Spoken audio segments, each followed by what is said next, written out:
So hey guys, welcome back to my channel KTP Krishna teaching point. आप सभी का फिर से बहुत बहुत स्वागत है मेरे चैनल पर। तो आज हम स्टार्ट करते हैं अपना अगला टॉपिक, बेसिक अकाउंटिंग टर्म्स का पार्ट नंबर 3 है ये, class 11 chapter 2 basic accounting terms. हम इन वीडियोस में बात कर रहे हैं अपनी कुछ ऐसी टर्म्स के बारे में जो कि पूरी अकाउंटिंग में आपको देखने को मिलेंगी, क्वेश्चंस इनसे मिलकर बनेंगे। अगर इसका मीनिंग आपको नहीं पता होगा, इन टर्म्स का मीनिंग अगर आप नहीं जानते होगे, तो ये पॉसिबल ही नहीं है कि आप वो क्वेश्चन सॉल्व कर सको। नहीं कर पाओगे, इस गारंटी मैं दे रहा हूं कि नहीं कर पाओगे अगर ये मीनिंग नहीं पता होंगे तो इसलिए हमने 2 वीडियो अपलोड कर दिए। तीसरी वीडियो है हमारी असेट्स को लेके। हमें इस वीडियो के अंदर किसको देखना है? असेट्स को, कि असेट्स आखिर है क्या, कितने तरीके से उसका क्लासिफिकेशन किया गया है। तो चलिए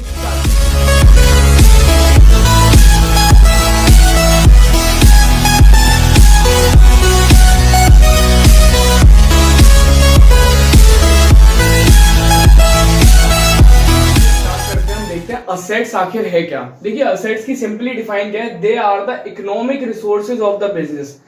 ये ऐसे रिसोर्सेज हैं बिजनेस के through which the business is mean to earn profit or something else.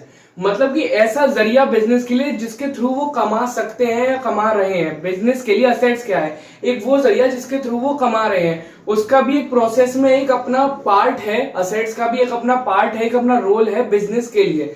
देखिए, एक और डिफाइन है इसकी, assets are the future economic benefit right which are owned or controlled by an organization or an individual. Assets ये नहीं कि आपको आज फायदा देंगे, कल फायदा देंगे, ये मतलब कि काफी ईयर्स टू ईयर्स फायदा देते हैं आपको बियॉन्ड द अकाउंटिंग ईयर। 1 साल से ज्यादा हो और 2 साल 3 साल, काफी ज्यादा आपको इनसे फायदा मिलेगा। और दूसरी चीज, ये जरूरी नहीं कि एक इंडिविजुअल के द्वारा ही इसके ऊपर रूल आउट किया जा रहा हो, एक ऑर्गेनाइजेशन का भी इस पर कंट्रोल रह सकता है, ये पॉसिबल है। साफ सी बात है, assets are the economic resources of the business. ऐसे रिसोर्सेज बिजनेस के जिसके थ्रू बिजनेस अर्न करता है, बिजनेस को अर्निंग कैपेसिटी मिलती है असेट्स के होने से। देखिए, असेट को मानने के लिए भी कोई पर्टिकुलर चीज एक असेट है, उसके लिए भी कैरेक्टरिस्टिक्स, एक क्राइटेरिया है कि हम असेट्स को कैसे पहचानेंगे, असेट्स किस चीज को बोला जा सकता है बिजनेस फॉर्म के अंदर। इसके लिए भी कुछ कैरेक्टरिस्टिक्स हैं जिसके बेसिस पे आप ये मानेंगे कि एक पर्टिकुलर चीज असेट्स है। तो देखिए, पहला क्या है? Owned by the business. पहला, बिजनेस का उस पर मालिकाना हक होना चाहिए। देखिए, मैंने पिछली वीडियोस में आपको बताया था, बिजनेस एंटिटी प्रिंसिपल के अकॉर्डिंग बिजनेस और एंटरप्राइज, एंटरप्रेन्योर या फिर ओनर कह दो, ये दोनों सेपरेट लीगल एंटिटी हैं। तो बिजनेस के अंदर जो भी ट्रांजैक्शंस रिकॉर्ड किए जाएंगे वो at the point of view of entrepreneur और द ओनर के बेसिस पे नहीं किए जाएंगे, बल्कि बिजनेस के बेसिस पे किए जाएंगे। जो भी ट्रांजैक्शंस बिजनेस के अंदर होंगे वो बिजनेस के बेसिस पे होंगे, ना कि ओनर के बेसिस पे। तो यही बात यहाँ है कि owned by the business, business का उसके ऊपर मालिकाना अधिकार होना चाहिए। सपोज एक मशीनरी है, प्रोडक्शन का काम है, आपको वो मशीन लेकिन आपकी नहीं है, तो वो आपके असेट्स में नहीं आएगी। आपने बोरो कर रखी है किसी से काम करने के लिए, या फिर लैंड पे लेके आए, रेंट पे लेके आए हैं उसे काम करने के लिए, वापस देंगे आप उसे, तो ये आपके लिए नहीं है असेट, क्योंकि आप इसके ऊपर मालिकाना हक नहीं रखते हो। दूसरा, मे बी टेंजिबल और इंटेंजिबल।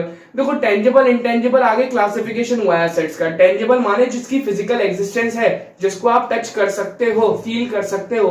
लेकिन इंटेंजिबल क्या है? जिसे आप फील नहीं कर सकते।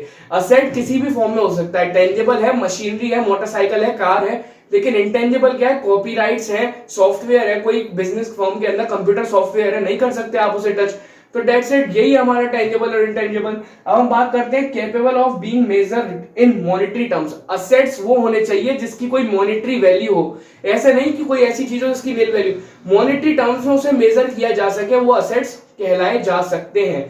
पहली क्या चीज? बिजनेस का उस पर मालिकाना अधिकार हो। दूसरा, ये मैटर नहीं करता कि वो टेंजिबल है, इंटेंजिबल है, फिजिकल एग्जिस्टेंस है उसकी या नहीं है, लेकिन वो असेट माना जाएगा। तीसरी चीज, वो मॉनेटरी टर्म्स में मेजर किया जाना चाहिए, मतलब मॉनेटरी टर्म्स में मेजर हो जाए तो वो असेट्स कहलाएगा।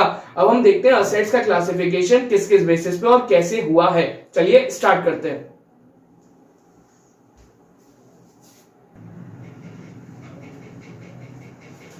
तो चलिए अब हम देखते हैं टाइप्स ऑफ असेट्स। असेट्स कितने तरीके के हो सकते हैं। देखिए, पहला हमने लिया नॉन करेंट असेट्स, फिर लिया करेंट असेट्स, फिर टेंजेबल, फिर इंटेंजेबल, और फिर लिया लास्ट फिक्टिशियस असेट।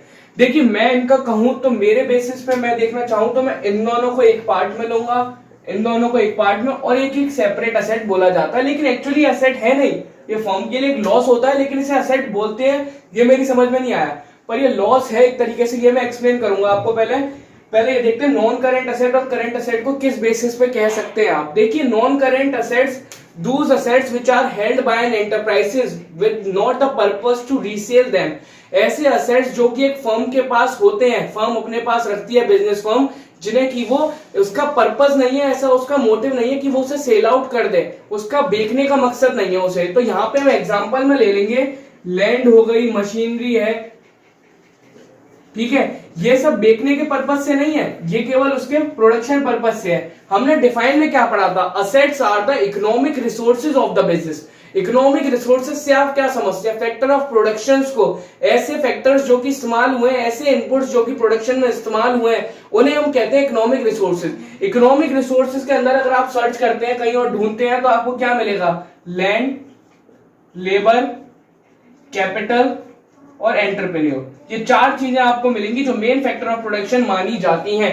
मतलब कि बिजनेस के अंदर और भी चीजें होती हैं जिन्हें हम इकोनॉमिक रिसोर्सेज बोल सकते हैं। मशीनरी है भाई, मशीनरी क्या है हमारा, जैसे लैंड यहाँ पे इस्तेमाल हो रही है प्रोडक्शन में, अपना फैक्टर सर्विसेज प्रोवाइड कर रही है, ऐसे मशीनरी भी तो है, वो भी तो सर्विस है, वो भी तो मैन्युफैक्चरिंग में काम आ रही है, तो उसे भी हम असेट बोलेंगे, वो भी इकोनॉमिक रिसोर्सेज है। इस पॉइंट ऑफ व्यू से हमें देखना है नॉन करेंट असेट कैसे असेट्स हैं, ऐसे असेट्स जो कि फर्म के पास हैं जिन्हें वो बेचना नहीं चाहती, ऐसा उसका मोटिव नहीं है कि वो उन्हें सेल आउट कर दे, क्योंकि ये इसे लॉन्ग टर्म बेनिफिट देंगे, इसलिए इसे अपने पास रखेगी, कोई मोटिव ऐसा नहीं है कि वो उसे सेल आउट करे। Current assets, those assets which are held by an enterprises with the purpose to convert them into cash within a short period of time.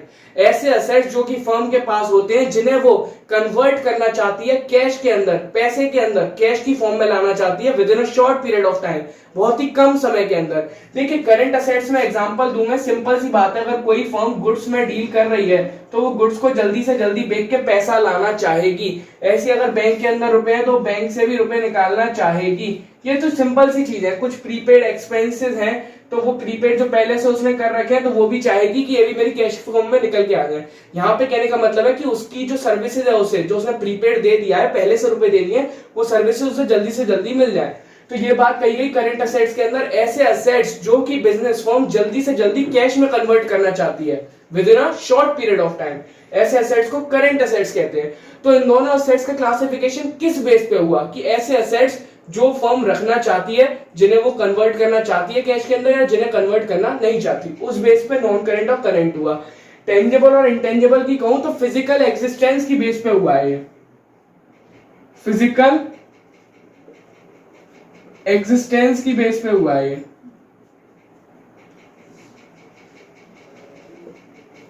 देखिए टेंजेबल और इंटेंजेबल, टेंजेबल में क्या है, जिसको आप टच कर सकते हैं, छू सकते हैं, ऐसे असेट्स बिजनेस फॉर्म के अंदर जिन्हें आप टच करके देख सकते हैं।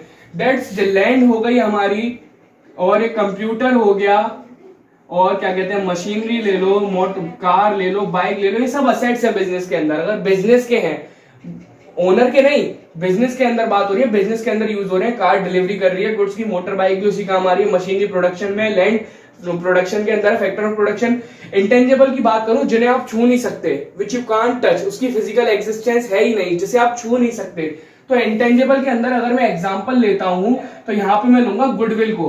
गुडविल एक असेट है हमारा। गुडविल क्या है, एक असेट होता है किसी भी फर्म के लिए, लेकिन आप गुडविल को कभी छू नहीं सकते। तो ये गुडविल की इंटेंजिबिलिटी है कि उसे आप छू नहीं सकते, लेकिन फिर भी वो असेट है, तो गुडविल है। कंप्यूटर सॉफ्टवेयर हो गया, एक बिजनेस फॉर्म के अंदर एक कंप्यूटर है, वहां पे एक सॉफ्टवेयर भी तो काम कर रहा होगा कंप्यूटर के अंदर, लेकिन आप उसे छू नहीं सकते ना, है तो वो भी असेट, पार्ट तो वो भी है कंप्यूटर का, तो लेकिन उसे भी असेट कहा जाएगा। लेकिन उसकी फिजिकल एग्जिस्टेंस ना होने के कारण उसे इंटेंजिबल असेट कह देते हैं, है तो वो असेट लेकिन इंटेंजिबल कह देते हैं। ऐसे ही हम गुडविल को इंटेंजिबल असेट कह देते हैं। लास्ट आता है separate fictitious asset. Fictitious asset is not tangible, neither tangible और नॉर इंटेंजिबल, ना तो ये टेंजिबल होता ना ही इंटेंजिबल होता।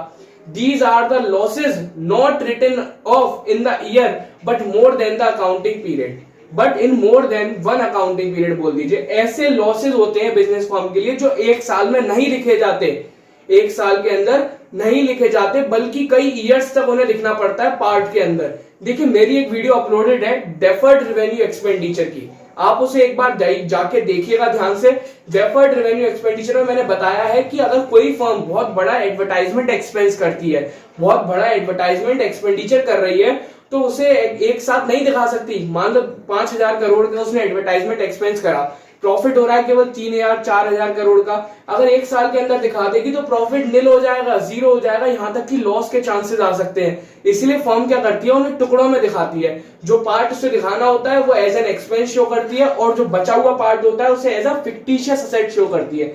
इसलिए हम कहते हैं फिक्टिशियस असेट्स रियलिटी में असेट्स नहीं होते, लेकिन इन्हें माना जाता है, क्योंकि ये कुछ ऐसा पार्ट है जो कि अभी हमें और पे करना पड़ रहा है, पर फिर भी इसे असेट्स लेके चल रहे हैं, कोई बात नहीं। लेकिन आप डेफर्ड रेवेन्यू एक्सपेंडिचर की वीडियो देखिए, उसके अंदर आपको समझ में आ जाएगा कि जो पार्ट एज एन एक्सपेंस आप एक पार्ट टुकड़ा दिखा रहे हैं वो आपने शो कर दिया। जो बचा हुआ है, जो आप अगले साल दिखाएंगे और अगले साल दिखाएंगे, उसमें से थोड़ा थोड़ा करके वो बचा हुआ है एज अ फिक्टिशियस असेट्स हम बैलेंस शीट में असेट साइड में शो कर देते हैं।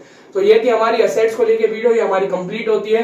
चैनल को सब्सक्राइब करिए, वीडियो को लाइक करिए, कमेंट करके बताइए वीडियो कैसी लगी, और बेल आइकन पे प्रेस करिए ताकि आगे की नोटिफिकेशंस आपको मिलते हैं।